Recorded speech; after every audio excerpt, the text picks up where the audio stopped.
First of all, thank you, for having me here today. I'm honored to be part of this group. I agree with everything that's been said, mostly, specifically on the Camp Ashraf and MEK issue. So, General Conway for several years and had several dealings with Ambassador Bolton all.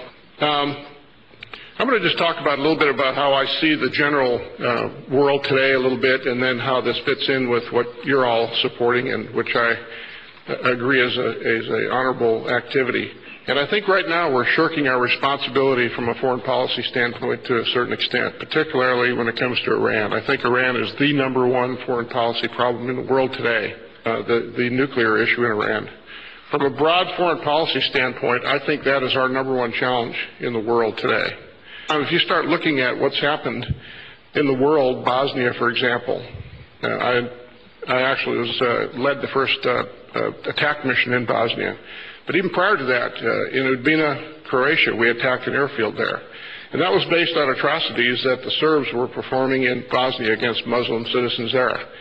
And when you look back on that, it took a long time for us to actually react. Matter of fact, I think we're immoral in our waiting for that, frankly. It was a UN, NATO kind of led type operation.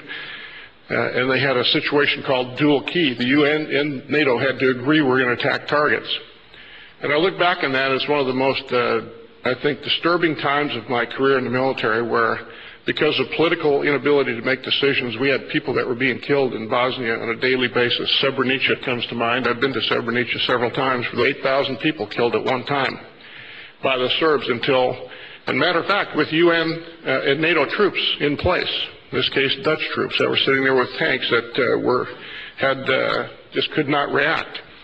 That's a moral failure on our part. Kosovo, same thing, although we did better.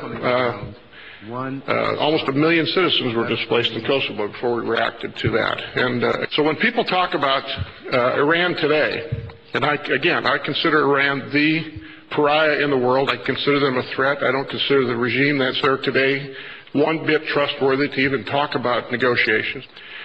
The last IAEA study, the International Atomic Energy Association study, found that Iran has about 3,000 kilograms of low-enriched uranium, which you need about 1,800 kilograms that can be enriched down to about 20%, up to 90% to make a nuclear weapon. They have 3,000 kilograms. They have plenty to make couple, 2 or 3 weapons.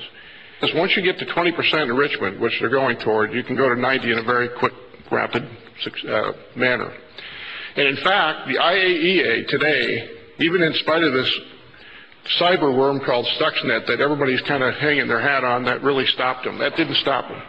Iran is actually enriching more uranium today than they ever did even before Stuxnet. And today, the belief is that Iran can break out to become a nuclear-capable country within 62 days. 62 days is outside the cycle of the IAEA visitation.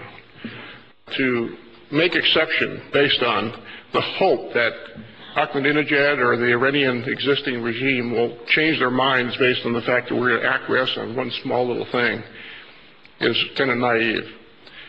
So I support the panel. I support what we're doing here. I support you.